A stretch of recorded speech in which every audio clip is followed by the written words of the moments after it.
शामिल रहे। इसका काम सीमा से सटे गांव की देखरेख करना है। आपने स्वदेशी जागरण मंच और सीमा जन कल्याण समिति में काम किया। आप राष्ट्रीय और अंतर विश्वविद्यालय स्तर पर बास्केटबॉल के बेहतरीन खिलाड़ी भी रहे। पांचजन्य के बाद भारत की अष्टयाम में आपका बहुत बहुत स्वागत है। तो जैसा हमने अभी देखा कि कुंभ पर एक फिल्म भारतीय संस्कृति और भारतीय अध्यात्म का सबसे बड़ा मेला, देश के केंद्रीय संस्कृति और पर्यटन मंत्री हमारे साथ, चूंकि इस समय पूरे देश में सबसे ज़्यादा चर्चा कुंभ की है और संस्कृति मंत्री होने के नाते जो सरकार का जोर है वो अपने आप में दिखाई भी दे रहा है। आज चर्चा हम दरअसल इन्हीं सब पर करेंगे।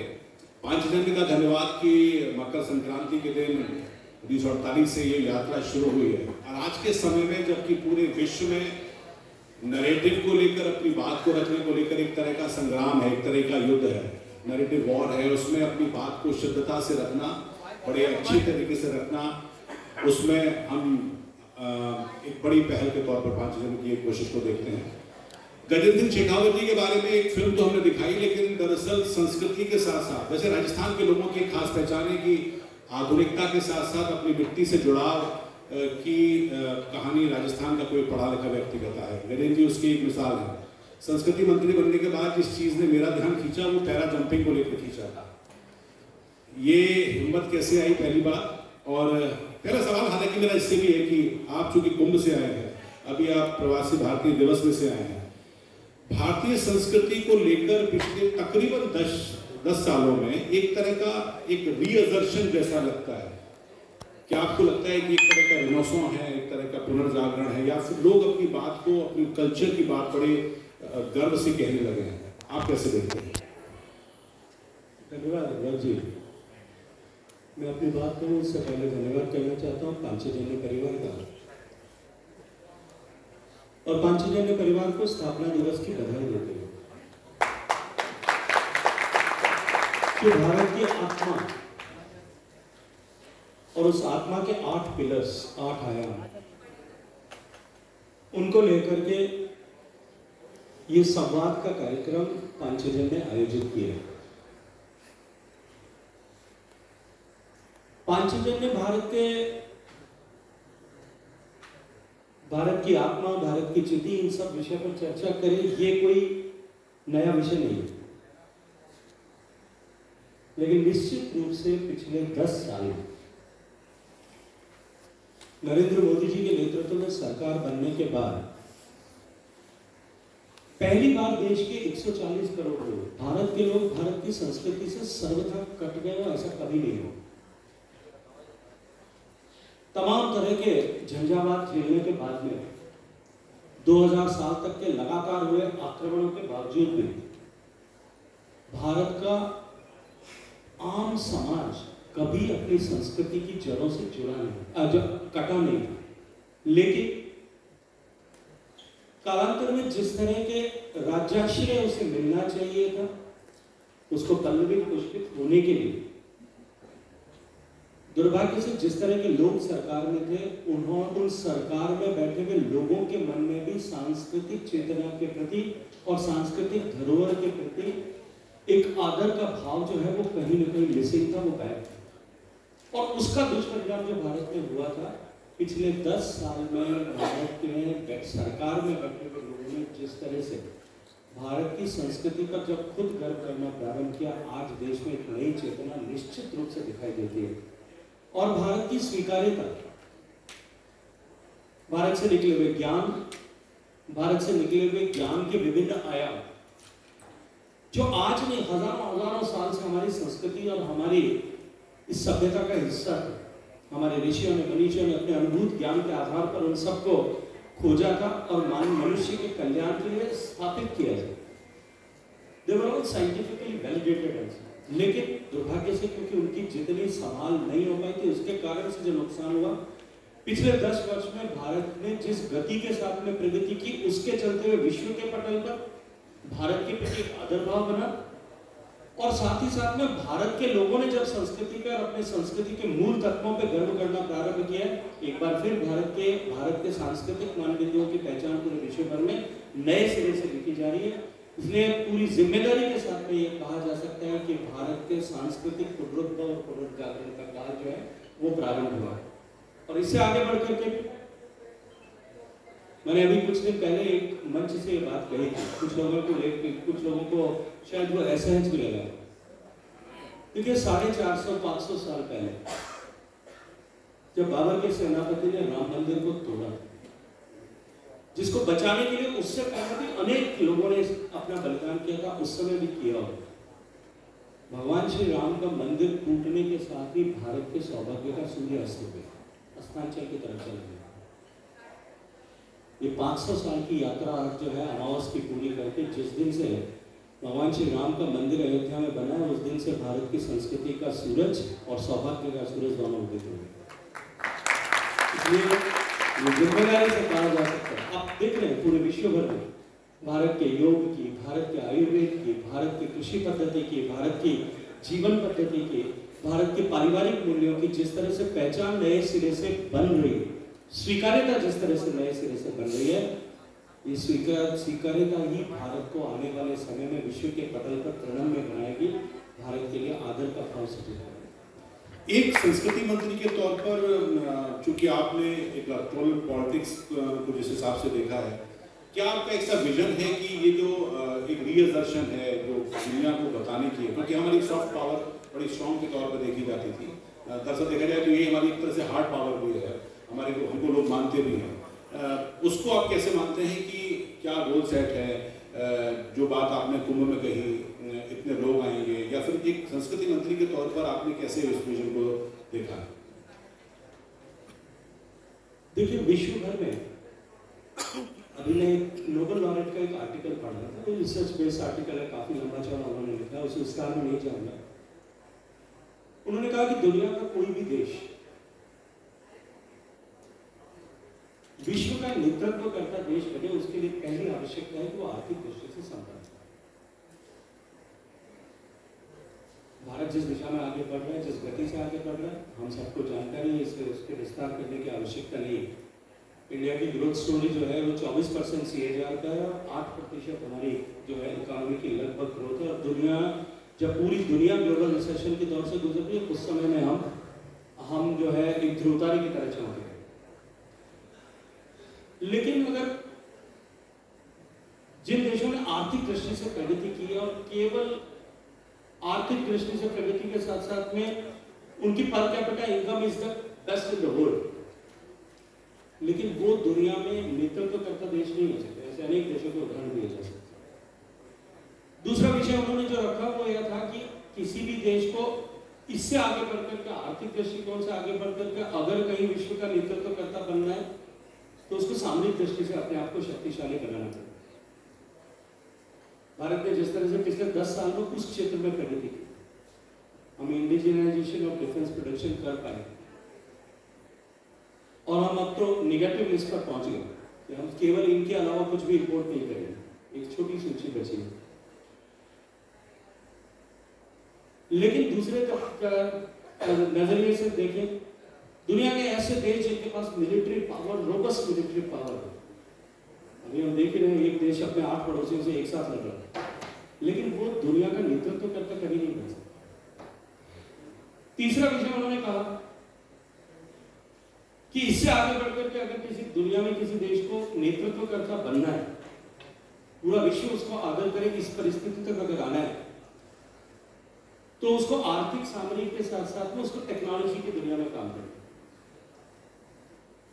केवल टेक्नोलॉजी की ताकत के आधार पर कोई देश प्रणम्य नहीं हो सकता। हम सब ने देखा ताइवान की क्या स्थिति है, जो टेक्नोलॉजिकल पावर हाउस कोई जमा नहीं सकता। All tigers of Asian tigers जिनके बारे में बात की जाती थी, जापान से लेकर के ताइवान तक, वो कोई भी विश्व के नेतृत्व करता कभी नहीं हो सकता। भारत ने तकनीकी के प्लेटफॉर्म पर भी बहुत सारा काम किया, सेमी कंडक्टर से लेकर के और ग्रीन हाइड्रोजन तक, कटिंग एज टेक्नोलॉजीज में सब जगह भारत की पहचान नए सिरे से पूरी दुनिया में गढ़ी जा रही है। और उससे भी ज्यादा महत्वपूर्ण यह है कि भारत में जिस तरह की संभावनाओं के दौर का सृजन हुआ है या नए दौर का सूत्रपात हुआ है, उसके चलते हुए भारत का जो ब्रेन ड्रेन होकर के बाहर जाता था वो अब भारत में ठहरने लगा। उसके कारण से जो भारत की क्षमताओं का संवर्धन हो रहा है, लेकिन केवल उस ताकत के आधार पर भी नहीं हो सकता।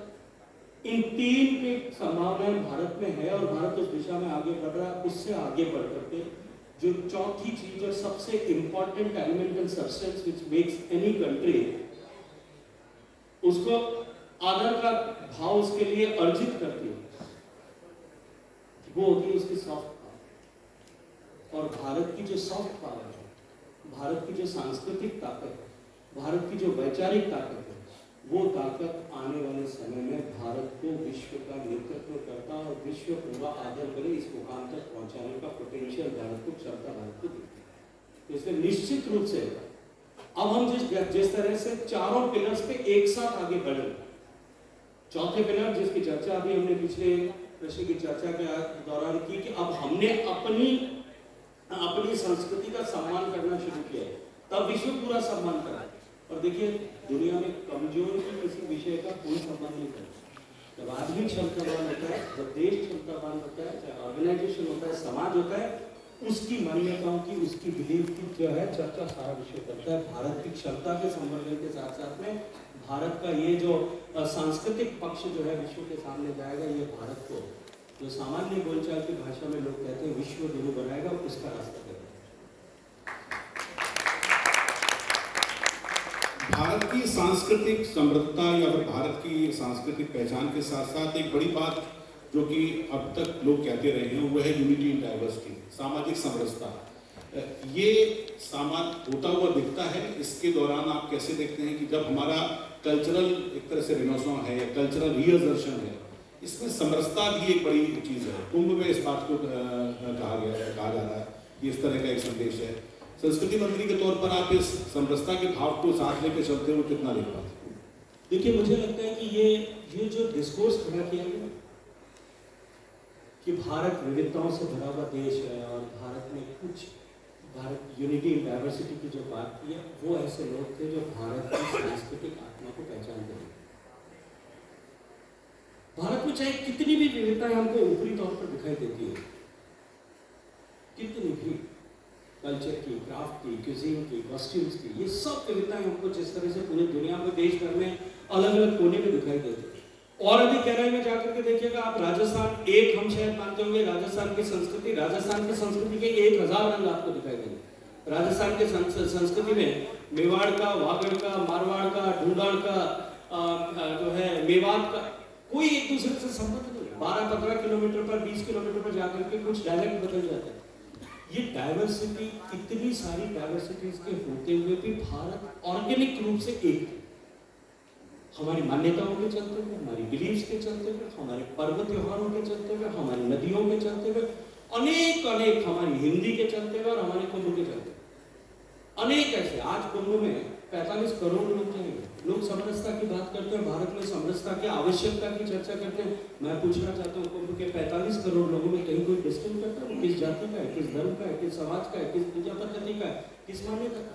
कोई पड़ोसी से नहीं पूछता कि जब कुंभ में खड़े होकर के स्नान करने कि आप किस वर्ग से आते हो, किस प्रांत और क्षेत्र से आते हो। ये भारत को, भारत के मूल तत्व को न समझने वाले लोगों ने इस तरह के विचार खड़े किए और चर्चा शुरू की है। मैं ये मानता हूँ भारत एक था, भारत एक है। आज कोई किसी व्यक्ति के शरीर को देख करके क्या कभी किसी ने प्रश्न किया कि आपके हाथ में और पाँव में समरसता की आवश्यकता है? तो समरसता का सूत्र जो है शरीर के, आपके व्यक्ति के आत्मा में नहीं है। वो भारत की आत्मा ही समरस आत्मा है, उसमें कहीं किसी तरह का विमर्श की आवश्यकता भी मुझे लगता है कि नहीं। और एक विमर्श, चूंकि मैं ये सवाल इसलिए भी था क्योंकि दुनिया में एक विमर्श इस तरह का खड़ा किया जाता है। भारत के विमर्श को पिछले 10 सालों में थोड़ा सा रीअसर्शन मिला है। ये कितना और आप इसको सॉलिड होता हुआ देखते हैं, कितना परिपक्व होता देखते हैं, और क्या एक जिम्मेदारी के तौर पर भी कि और इसको नीचे तक जाना चाहिए, दूर तक जाना चाहिए, दुनिया के बाकी कोनों में जाना चाहिए? देखिए, प्रायोजित तरीके से ऐसे लोग जिनके जहन में या जिनके सोच में, विचार के मूल में भारतीयता नहीं है, जिनकी मानसिकता ही गुलामी से भरी हुई थी, it was imprinted on their brain and heart, दोनों जगह। न वो दिल से भारतीय थे, न वो मस्तिष्क से और सोच से भारतीय थे। उनके चलते हुए ये परिस्थिति खड़ी हुई। लेकिन अब जैसा मैंने कहा कि परिस्थितियां बदली है, सोच बदली है, विचार बदला है, दृष्टि बदली है, और जब ये सब चीजें एक साथ बदलती है तो अपने आप ये विमर्श बदलते हुए प्रतीत होते हैं। भारत में इस तरह की, जैसा मैंने कहा कि अभी पिछले प्रश्न के उत्तर में हम सब बात कर रहे थे कि विविधताएं हैं, ये डिस्कोर्स भारत में खड़ा करने की आवश्यकता है, लेकिन भारत का विमर्श भारत में खड़ा करने के लिए ज्यादा प्रयास करने की आवश्यकता नहीं है। वो ऑर्गेनिकली खड़ा हो जाएगा यदि हम उस दृष्टिकोण से सोचना शुरू करें, नेतृत्व उस दृष्टिकोण से सोचना शुरू करें। और भारत क्योंकि परंपरा से नेतृत्व के पीछे चलने वाले लोगों का देश का है, जिस तरह के लोग भारत में उस समय के नेतृत्व करते रहे, उनकी मानसिकता के अनुरूप ट्रेन होकर के नीचे तक उस तरह का विचार आता है। भारत में जब हर्षवर्धन के समय में जिस तरह से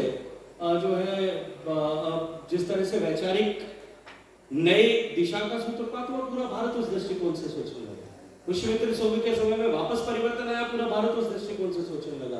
पिछले 10 साल में भारत में जिस तरह से वैचारिक बोध का प्रकीर्णन ऊपर से नीचे की तरफ होना शुरू हुआ, और जब देश का प्रधानमंत्री लाल किले के प्राचीर पर खड़े होकर के कहता है हम अपनी विरासत पर गर्व करते हुए विकास करेंगे, उस दिन ये विमर्श अपने आप ऑर्गेनिकली भारत में नीचे धरातल पर बैठे हुए अंतिम व्यक्ति, क्योंकि जैसा मैंने कहा कि ये जो संकट है ये सब सो कॉल्ड बौद्धिक लोगों के दृष्टि में धरातल पर बैठा हुए व्यक्ति के सोच में पहले भी कोई परिवर्तन नहीं था, लेकिन उसके विचार जो है ऊपर जो there was a huge disconnect between the top and the bottom, वो डिस्कनेक्ट जिस दिन समाप्त होता है दिखता है, ऑर्गेनिकली सब चीजें अपने आप एक सूत्र में बनेगी, सिंथेसाइज होगी।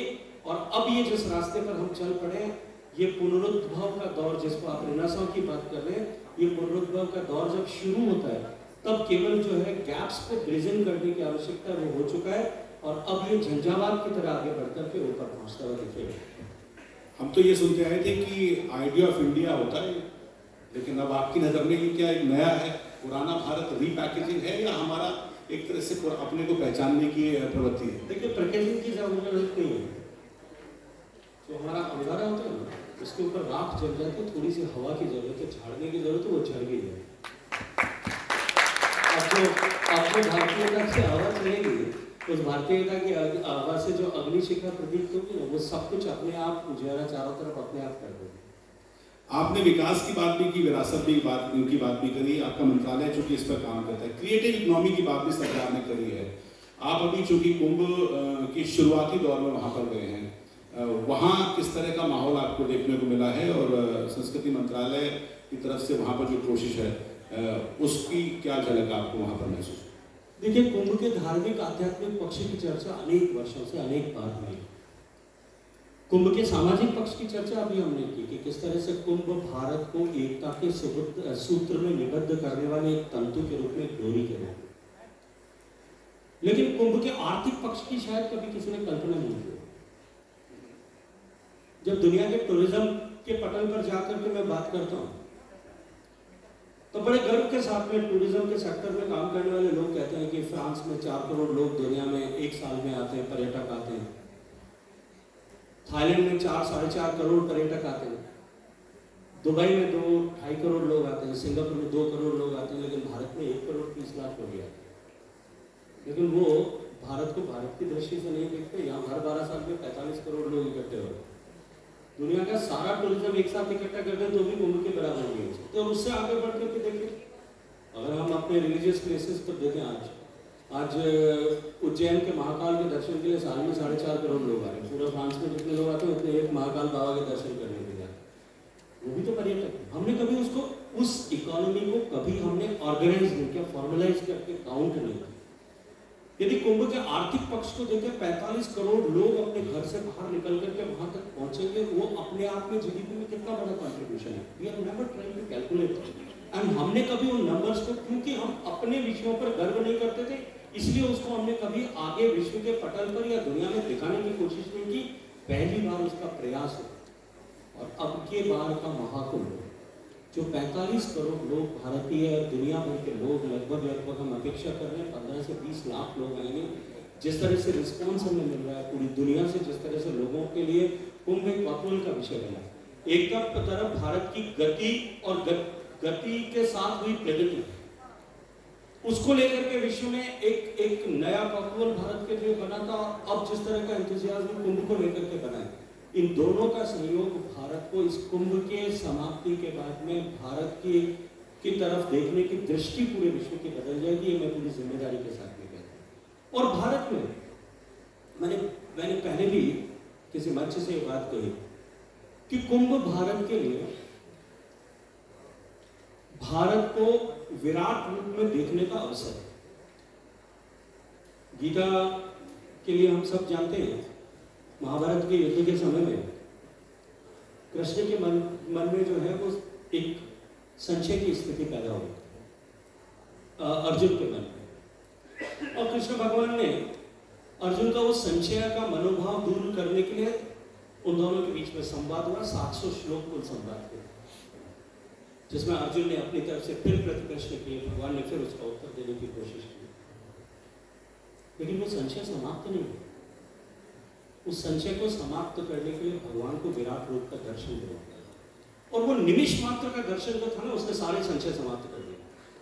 मैं आपको आज जिम्मेदारी के साथ ये कहता हूँ कि भारत के डिस्कोर्स को कितने भी आप प्रयास करके बनाने की कोशिश करेंगे ना, उसको एक कुंभ जिस दिन वो देख लेगा, कुंभ का वीडियो देख लेगा, उस दिन भारत अपने आप पहचानने लगेगा। वैसे दुनिया में टूरिज्म को लेकर हम देशों की तमाम फिल्मों को देखें तो हमेशा कहते हैं कि आप आइए, यहाँ पर ये सुविधा है। सिर्फ यहाँ पर पिछले कुछ समय से कुंभ के बारे में बताया जा रहा है। लोगों के आने का कितना झुकाव होगा, कितने फ़ोन आपके पास आते होंगे, ये तो आप ही जानते होंगे, लेकिन जिस तादाद में आपने कहा है, संभवतः एक दुनिया का सबसे बड़ा मेला। गजेंद्र जी, बहुत बहुत धन्यवाद समय निकालने के लिए, हमसे बात करने के लिए, 5 जन के इस मंच पर आने के लिए। और जो बात आपने बड़ी शिद्दत से कही कि वैसे एक अंगारा था जिस पर थोड़ी राख थी भारत की और भारतीयता की, अब वो हट गई है। उम्मीद है कि भारत की सांस्कृतिक धमक यूं ही पूरे विश्व में रहे। आपका बहुत बहुत धन्यवाद समय निकालने के लिए उस मंच पर आने के लिए। Thank you. बहुत धन्यवाद जी। मंच पर मैं आमंत्रित करूंगी भारत प्रकाशन के प्रबंध निदेशक श्री अरुण गोयल जी और संघ के अखिल भारतीय सह संपर्क प्रमुख श्री भारत भूषण जी के मंच पर आए और हमारे अतिथि का सम्मान करें।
प्रणाम।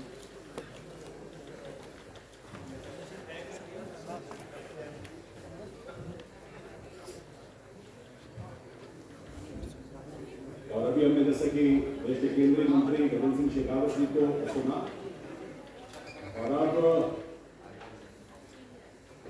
शिवराज सिंह चौहान जी हमारे बीच में आ चुके हैं। अगला सत्र भी चुकी उनका है।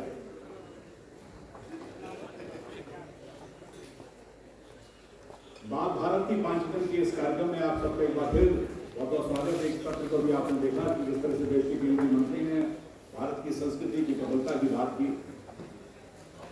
और बिना किसी देर के, चूंकि शिवराज जी हमारे बीच में मौजूद हैं, एक भारत एक चुनाव देश की दिशा की तरफ बढ़ रहा है। इस बात के लिए मैं शिवराज जी से आग्रह मंच पर आने का कि वो मंच पर आए, और साथ ही अपने सहयोगी पत्नी श्रीवास्तव का भी वो भी मंच पर आए। श्री गजेंद्र सिंह शेखावत वर्तमान में केंद्रीय संस्कृति। भारत के कृषि मंत्री शिवराज सिंह चौहान किसी परिचय के मोहताज नहीं। लाडली बहना के भाई और मध्य प्रदेश के मामा अब देश के मामा बन चुके हैं। विदिशा से छठी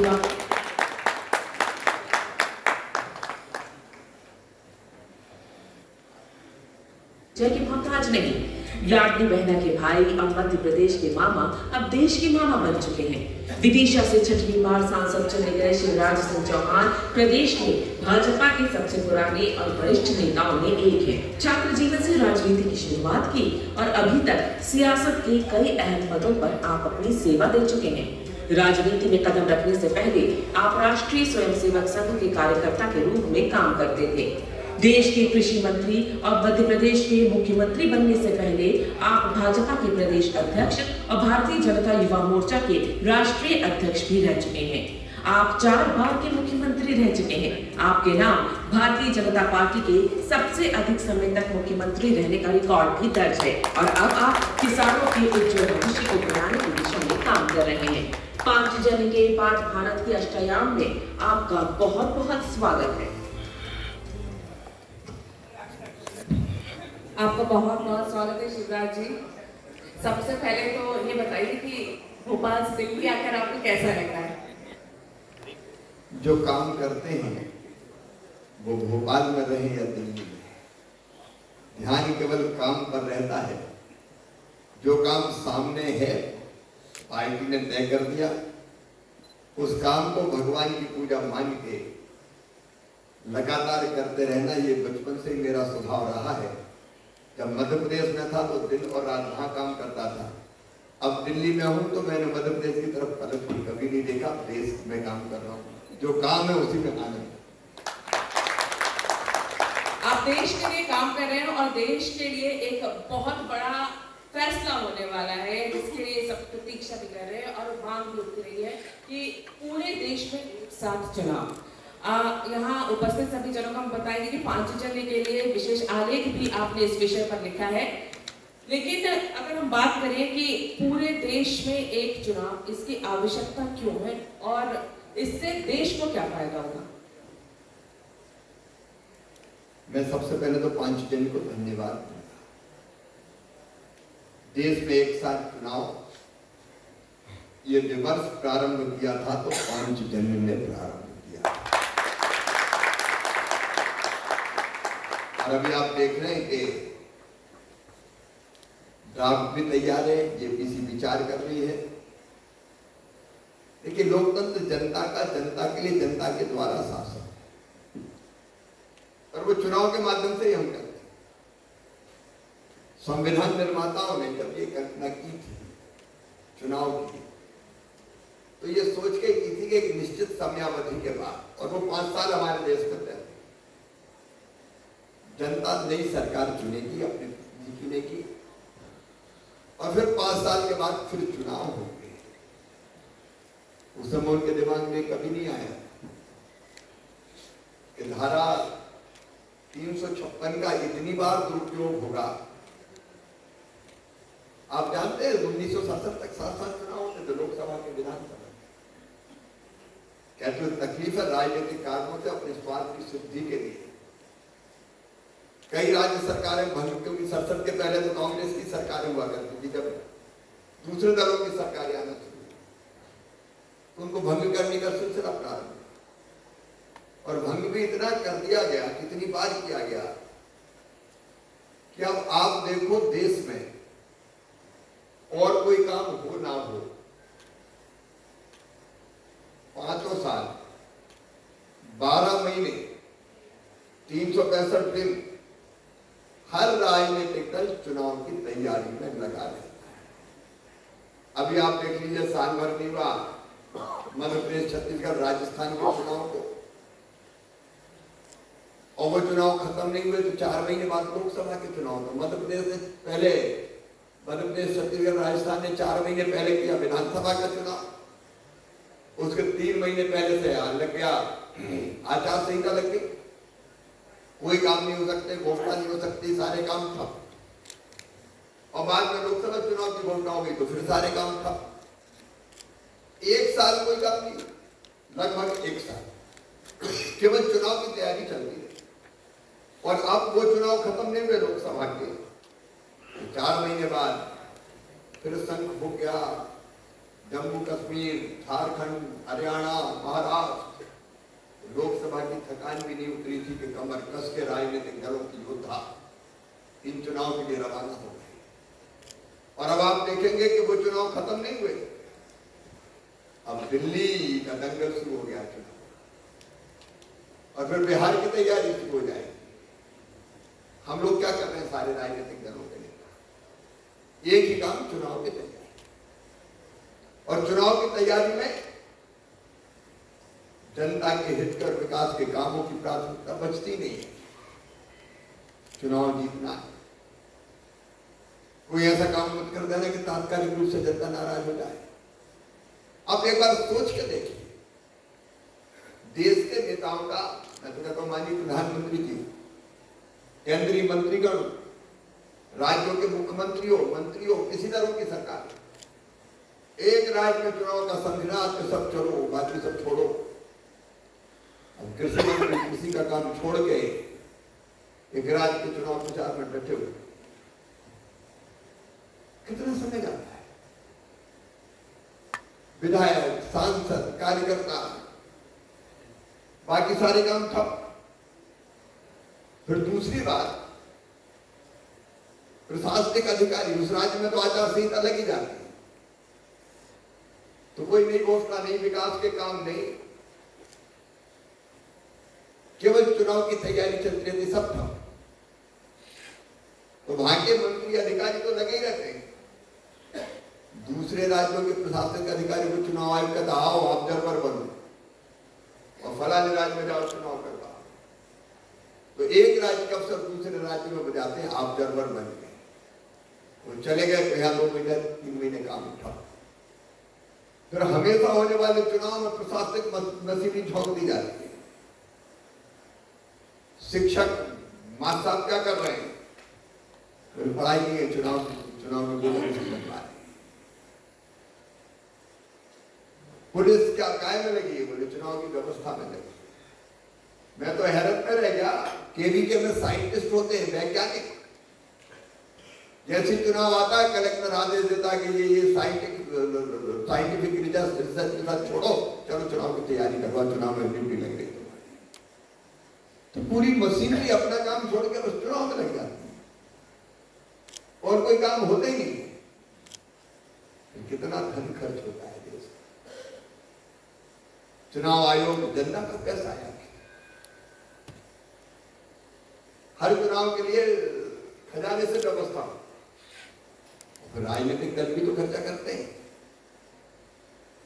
इंडिविजुअल उम्मीदवार खर्चा करते हैं, उम्मीदवार का खर्चा, राजनीतिक दलों का खर्चा, और खर्चा भी अनाप शनाप। उम्मीदवार के खर्चे की तो सीमा तय कर दी गई, लेकिन राजनीतिक दल कितना खर्चा करेगा उसकी कोई सीमा नहीं है। राजनीतिक दल पैसा कहां से लाएगा? राजनीतिक दल भी तो वसूलेंगे ना, हर एक पार्टी पहुंच जाती, चलता रहता है। चुनाव है, इस दल को भी दो और उस दल को भी दो। किसका पैसा है? लगातार भारी खर्चा चुनाव में।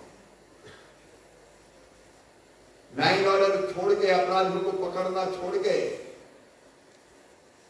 पुलिस, अर्धसैनिक बल केवल चुनाव कराते रहते हैं। फिर बड़े नीतिगत फैसले नहीं लेती पार्टी। नाराज हो जाएंगे, मतलब पड़े रहने दो। राष्ट्र हित के, जनहित के बड़े फैसले लंबित कर दिए जाते हैं। और फिर चुनाव है तो चुनाव जीतना है। एक भी चुनाव हार गए तो चुनाव है, पता चला कि विधानसभा का, लेकिन सवाल उठा देंगे राष्ट्रीय नेतृत्व पे कि अब तो जमीन खिसक गई। अब काहे के लिए चुनाव हो रहे ये नहीं देख रहे हैं। 1-2 बाई इलेक्शन भी हार गए, जमीन नीचे से खिसक गई, आधार बचे ही नहीं। तो बेचारा मुख्यमंत्री हो या और नेतृत्व इस चक्कर में लग रहा था हार नहीं जाएंगे, तो फिर तुरंत मीडिया लिखेगा, बाकी लोग लिखेंगे, अब क्या बचा तुम्हारे पास? ये क्या है? फिर जनता भी उठ जाती है 4-4 महीने बाद चुनाव के बाद उपचुनाव, लोकसभा का, विधानसभा का, स्थानीय निकायों का, स्थानीय निकायों में भी अर्बन का अलग और रूरल का अलग, और उसके बाद सहकारिता का कोऑपरेटिव, और उसके बाद चुनाव चुनाव चुनाव चुनाव। देश में चुनाव के अलावा कुछ नहीं होना चाहिए। और फिर संविधान निर्माताओं ने बिल्कुल ठीक सोचा था, 5 साल में चुनाव हो गए, बिल्कुल तर्कसंगत होना चाहिए। ये बार बार चुनाव की बात अगर उनके दिमाग में आती कि हमेशा चलता रहता तो शायद वो प्रावधान ही कुछ करते निश्चित तौर पे। ऐसा नहीं होना चाहिए कि बस चुनाव ही चलता रहे देश में। आज देश की प्रगति और विकास में लगातार होने वाला चुनाव सबसे बड़ा बाधक है। जन कल्याण में भी सबसे बड़ी बात है, और ये सर्वथा उपयुक्त है कि आज की परिस्थितियों को देखते हुए पांचजन को फिर बधाई दूंगा कि आपने बहुत पहले इसको पहचाना, आपने देश में बहस प्रारंभ की, और प्रधानमंत्री श्रीमान नरेंद्र मोदी जी को धन्यवाद देना चाहता हूं। राष्ट्रहित सर्वोपरि है उनके लिए, तो ये पहल प्रारंभ की कि एक साथ चुनाव होने चाहिए, और इसलिए एक कमेटी बनी, आपकी जानकारी में कोविंद कमेटी, उसने कुछ सिफारिशें की,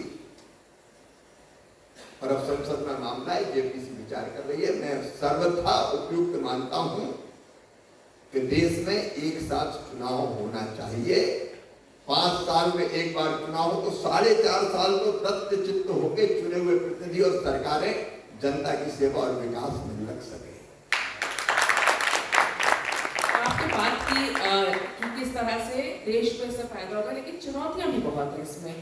आप पूरे देश में जब चुनाव होते हैं, कई संवेदनशील क्षेत्र भी होते हैं, सुरक्षा बलों की जिम्मेदारियां बढ़ जाती हैं, प्रशासन की जिम्मेदारियां बढ़ जाती हैं, और दूसरा सबसे अहम सवाल यह है कि विपक्षी जो दल हैं वो इसको समर्थन देंगे या नहीं देंगे, नहीं देंगे तो ये कैसे लागू होगा?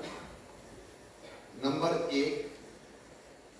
1 साथ चुनाव का मतलब नहीं है, ये नहीं है कि पूरे देश में एक ही तारीख पर चुनाव। फेजेज में चुनाव आज भी होते हैं, लोकसभा के भी होते हैं, तो फेजेज में होते हैं। तो सुरक्षा को मद्देनजर रखते हुए ये फेजेज में हो सकते हैं, 3 फेज में हो, 2 फेज में हो, 4 फेज में हो, जो चुनाव आयोग उपयुक्त माने, सुरक्षा बलों की उपलब्धता के आधार पर, इसमें कोई कठिनाई नहीं। एक साथ चुनाव का मतलब 1 तारीख नहीं, एक साथ चुनाव का मतलब लोकसभा विधानसभा अभी जो कमेटी ने प्रस्तावित किया है, तो कम से कम 1 महीना 2 महीना उसके अंदर निपट जाएंगे। नंबर 2, राजनीतिक दल की बात आप करें, मुझे लगता है कि किसी भी राष्ट्रभक्त से पूछ लीजिए, जनहित के बारे में जो सोचता है उससे पूछ लीजिए, ईमानदारी से वो कहेगा कि हाँ, ये हमें समझने वाले चुनाव देश की तबाही का कारण बन गए। जनमत जागरूक और राजनीतिक दलों को सोचना चाहिए कि क्यों वो रोज चुनाव में लगे। सरकार भी कोशिश करेगी सहमति बने, और मैं तो कहता हूं कि तो एक जन आंदोलन, जन अभियान बने, जैसे पांचजन ने आज ये विषय रखा हो चर्चा इस प्रदेश में। और जब जन अभियान बनेगा तो सारे राजनीतिक दल निश्चित तौर पर विचार करके भी साथ आएंगे, और जनता कहेगी तो भी साथ आएंगे। जो प्रचार की भूमिका होती है वो बहुत बड़ी हो जाती है चुनाव के दौरान। तो पूरे देश में जब एक साथ चुनाव होंगे, उसको लेकर जो राजनीतिक दलों का कई स्टार कैंपेनर होते हैं, राज्य होते हैं, उनको लेकर चुनौतियां नहीं आएंगी कि पूरे देश में सारे नेता जब प्रचार के लिए निकलेंगे तो किस तरह से ये प्लानिंग होगी या प्राथमिकताएं क्या होंगी उसको लेके, या रणनीति किस तरह की होगी?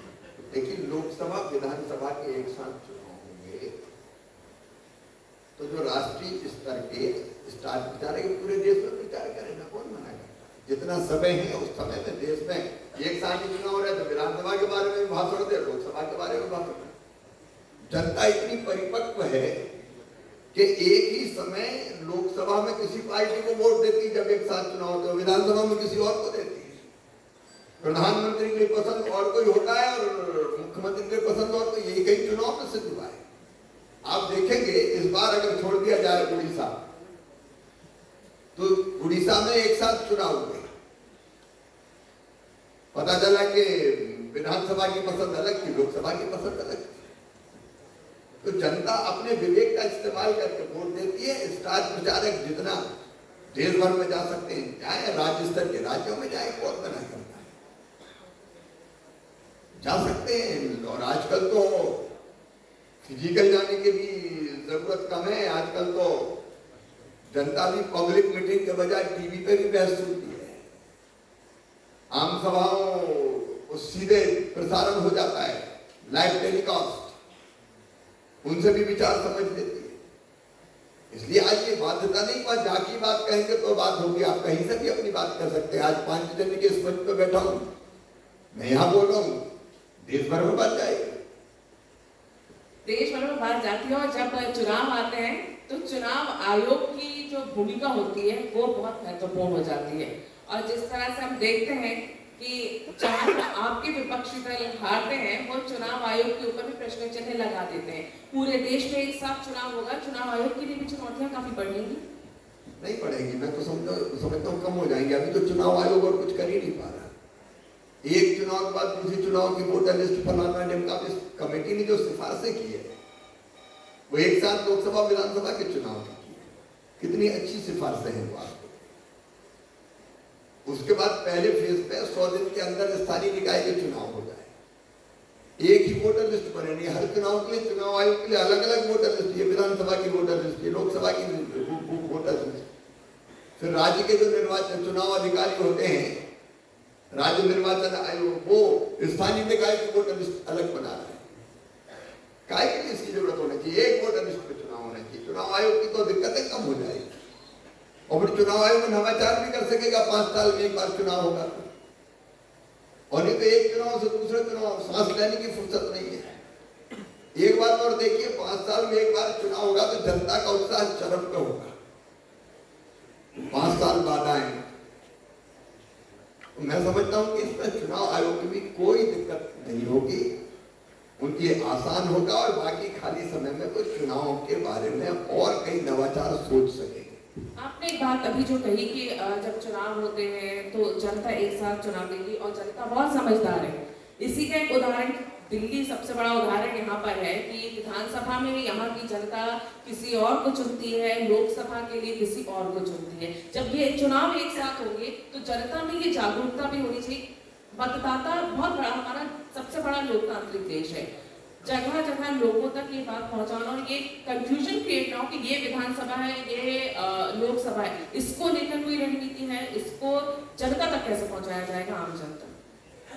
प्रिय बहन, भारत लोकतंत्र की जननी है। ये लोकतंत्र कोई इंग्लैंड और फ्रांस की प्रेरणा से नहीं आया है। यहाँ तो कब से गणराज्यों की कल्पना थी।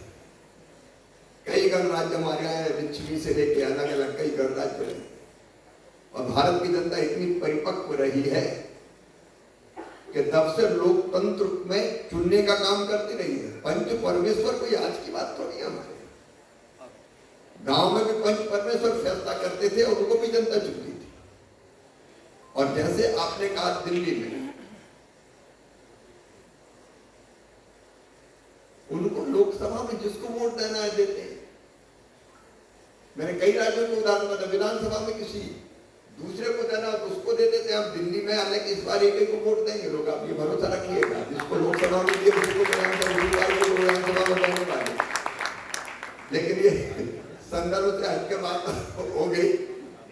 लेकिन जनता बहुत परिपक्व है, उसको किस उम्मीदवार को वोट देना है वो तय कर लेती है।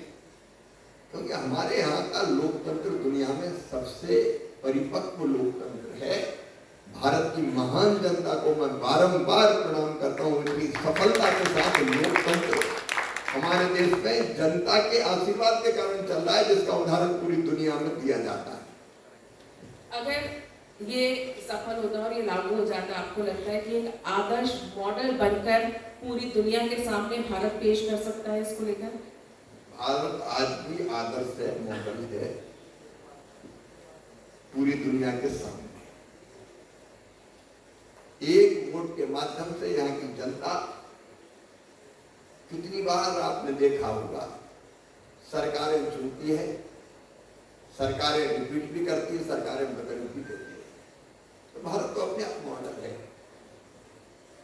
140 करोड़ से ज्यादा जनता का ये महान देश, यहाँ की बुद्धिमान जनता कैसे लोकतांत्रिक फैसले करती है, देश दुनिया आश्चर्य के साथ देखती है। मैं भारत की जनता को प्रणाम करता हूं। एक साथ पूरे देश में चुनाव की जब बात होती है तो मोदी जी के विकसित भारत के विजन 2047 में इसकी क्या भूमिका होगी? मैंने पहले ही आपको कहा कि एक साथ चुनाव में 4.5 साल दत्त चित्त होकर काम करने का मौका मिलेगा, क्योंकि इसमें ये प्रावधान नहीं, कमेटी ने जो सिफारिश की है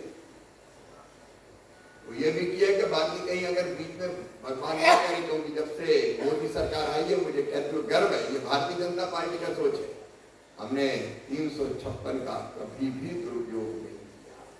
चुनी हुई सरकार उन्हें कितनी बार गिराई, इंदिरा जी के बाद भी कितनी बार सरकारें गिराई गई, लेकिन कभी ऐसी स्थिति बनती तो उतने कार्यकाल के लिए केवल चुनाव होगा।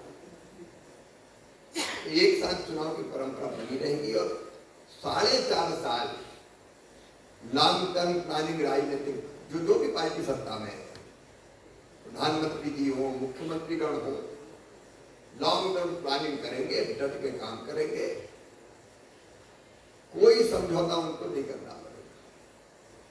मैं मानता हूं कि विकसित भारत के निर्माण में मील का पत्थर साबित होगा एक साथ चुनाव।